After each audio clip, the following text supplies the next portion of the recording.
Jeff Cooper once said, "I have long had a tendency to tie marksmanship to morality. The essence of good marksmanship is self-control, and self-control is the essence of good citizenship. It is easy to say that a good shot is automatically a good man, but it would be equally incorrect to ignore the connection." Hey there. Welcome to episode number 11 of Everyday Marksman Radio, the podcast where we talk about tactical skills for an adventurous life. I'm your host, Matt Robertson, a former military officer turned tech sector corporate grunt, and I'm happy you could join me. You can find today's show notes at our website, everydaymarksman.co/11, the number 11. That's everydaymarksman.co/11. All right, it's story time. I've been thinking a lot about why people are afraid of firearms and shooting in general, and I feel like it comes down to one of two things. Either it's fear or apathy, or maybe a little bit of both. Now, I have a friend and a coworker who, when I left the military and joined the civilian world, he and I were having a conversation about civil unrest. Now, he didn't know that I was into shooting sports at the time, but we were just kind of going back and forth talking about what would you do in a disaster or a riot or we didn't call it the boogaloo back then, but more or less that's what we were talking about. And, he looked at me as I kind of laid out this situation that was very much my experience from going through hurricanes and seeing what happened on TV. And he kind of looked down at his shoes and he looked distraught and he just said, "Well, I guess I wouldn't do anything. I just accept my fate."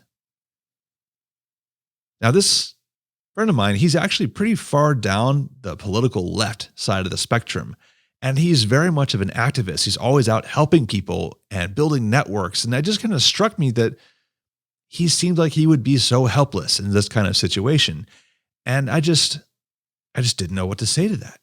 He would do nothing. Now, for me, that's just someone who's relinquishing control over their own life, and I don't really understand that. Granted, my personality is very much not one who's going to relinquish control of anything, but that's me. Now, on the other hand, is fear. And people fear what they don't understand. And I firmly believe that most gun control supporters fall into this category.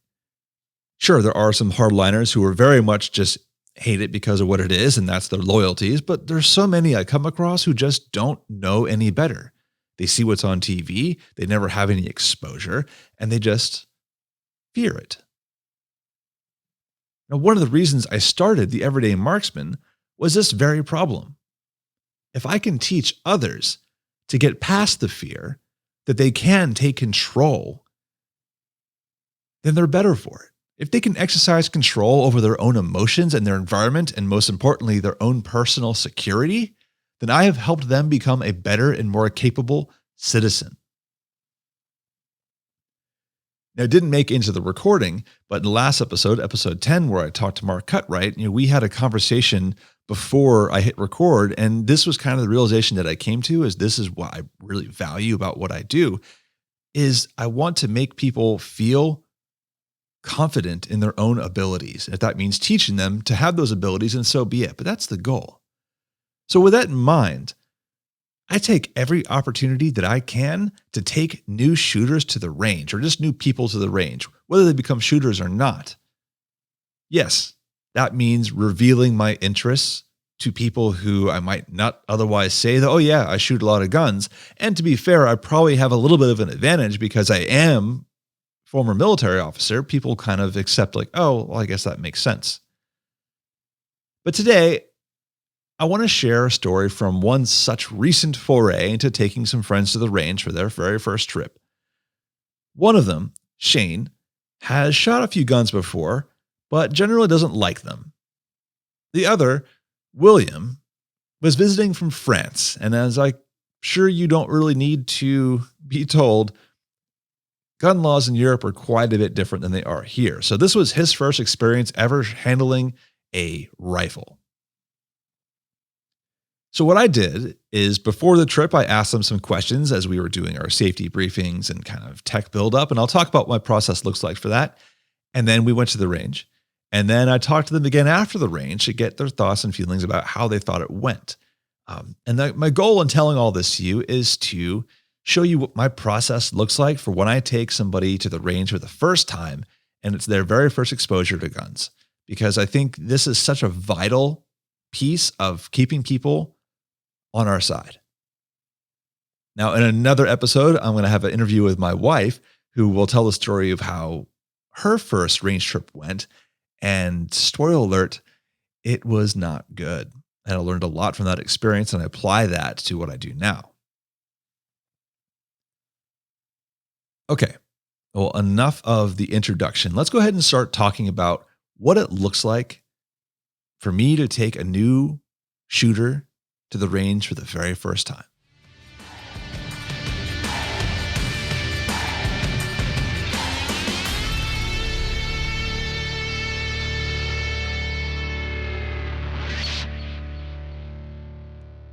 All right, so before we go, when it comes to introducing other people to shooting, I can't help but let my training background come to the forefront.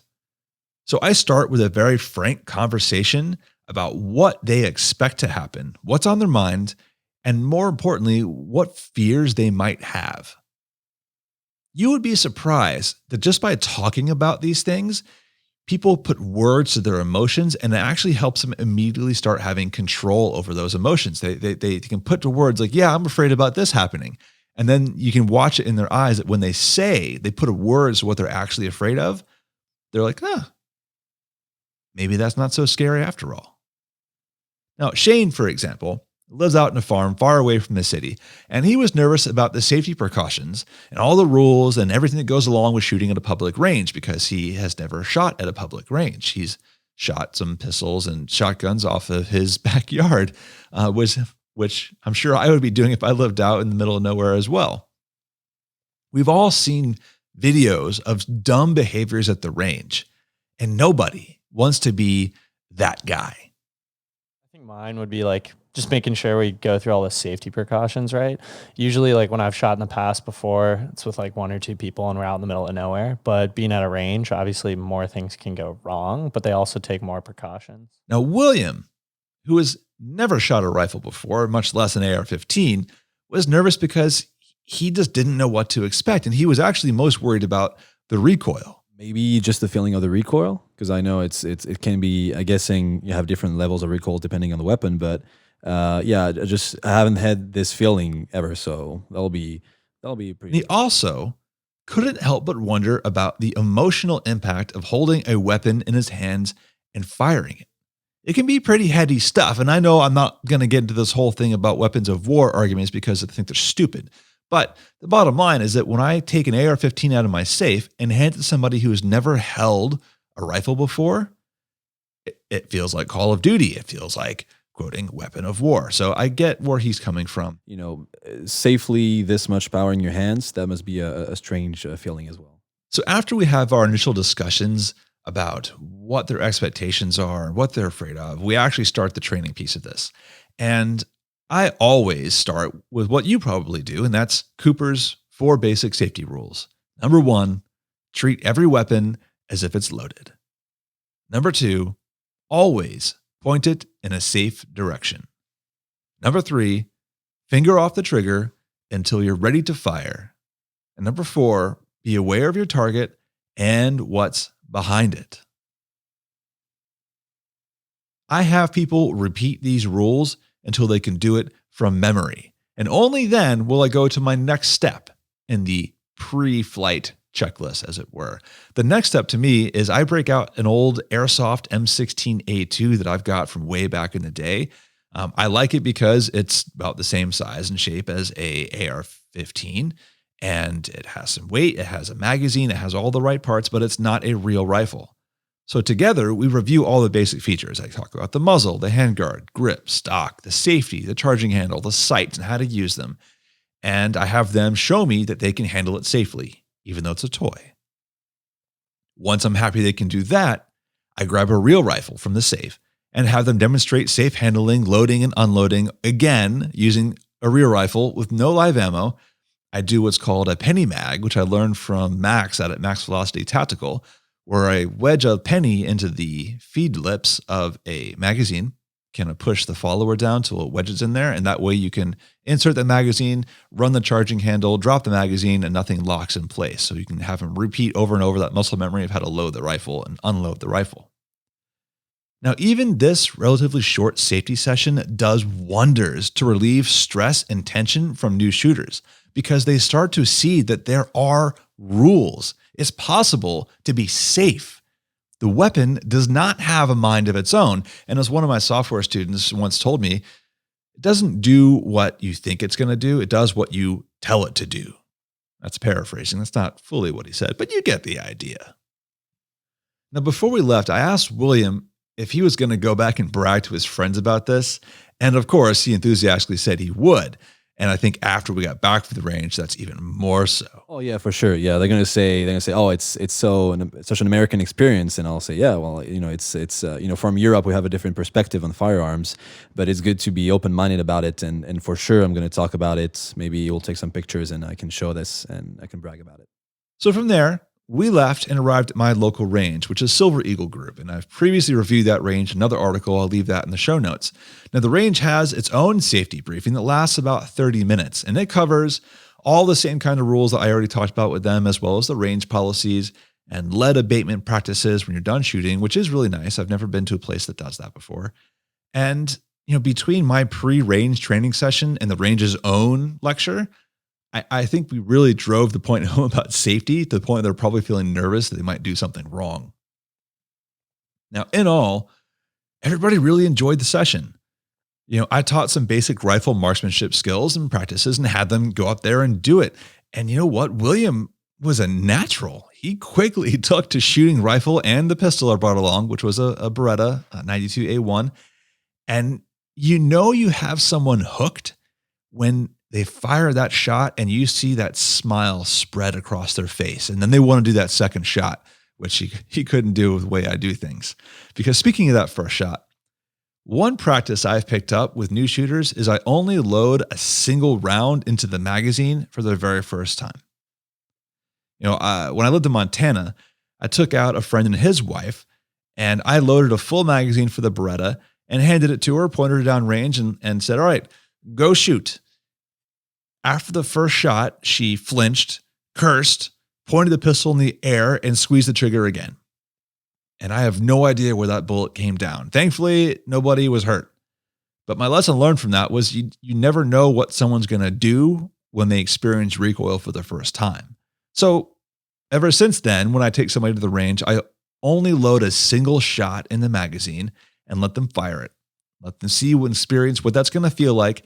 And that way it's just a cheap insurance policy in case they have some kind of squeeze it again reflex. Now, during our range trip with Shane and William, we made a couple of passes at the Minuteman Marksman Challenge. And I was this close to hitting it on my attempt, but ultimately I was one shot off. Again, I'll post a link to that challenge in the show notes. Maybe next time. But it was a good time. Everybody was smiling. Everybody had fun. And it was good. So let's talk about after the range. When I'm done with a new shooter for their first time, I take them back and I talk to them and have them reflect on what they experienced. If I can, it's best to focus on the positive aspects of what they experienced. And this is important. In the learning world, we call this the law of affect, that when people feel good about something they've learned or seen or experienced, they're more likely to remember that and feel good about it. Now, William admitted that he was intimidated by the whole process of the safety briefings and instruction and the setup to actually getting on the range. These big heavy steel double doors and the safety equipment and the yellow lines painted on the concrete. But despite that, he was just also impressed with the professionalism of everybody who was there. So I was really intimidated by the whole process of safety and stuff, but the venue we went to was super professional about it. So I felt real good and happy with my shooting. So that was a nice first time for sure, and happy to be. Now, since I noticed his big grin on that first couple of shots, I couldn't help but ask him how he felt. That first shot was impressive. wasn't as much recoil as I thought it'd be, so that was nice. But it does feel kind of the adrenaline pumps in and then it releases. So that was Now, nice. while we were at the range, I made sure to point out that all of the other people around us were not just some single stereotype. I think it's important to break that idea of gun owners are all old, fat, white guys. The truth is very different, and there were a lot of people there for all kinds of reasons. I noticed one couple who looked like they were on a date because she was wearing a low-cut blouse and high heels. So totally not something you expect to see on a range day. And another group was, like us, just hanging out as a bunch of friends and blasting targets. There was, of course, the tactical dude decked out in a plate carrier and battle rattle running his drills. And there was, air quote, that guy who was turning his pistol sideways and blasting away gangster style. The RSO stopped him real quick. You know, Shane, when he was thinking about this experience, kind of compared it to the gym. It almost kind of reminds me, this sounds silly, but of going to a gym. It's like you go to a gym and you obviously have stereotypes like the big meatheads who are just like picking up huge weights and slamming them down. But like at a gun range, it's one of those things people don't know anything about it. So they're going to try and explore it and see what it's all about. But then you have people there who are seasoned vets. They have different types of guns for different purposes. And they're just there to like hone their craft. But yeah, it was kind of interesting to see the diversity. Now, at the end of the day, the biggest takeaway for both Shane and William was that they enjoyed the experience. And that's all you can really ask for. Positive experiences lead to positive emotions, and positive emotions means they're going to do it again. I've shot guns in the past before, but I was like pretty quickly reminded of how much like strategy there is in it, even with the pistols, like squeezing the trigger and making sure you're like doing everything right.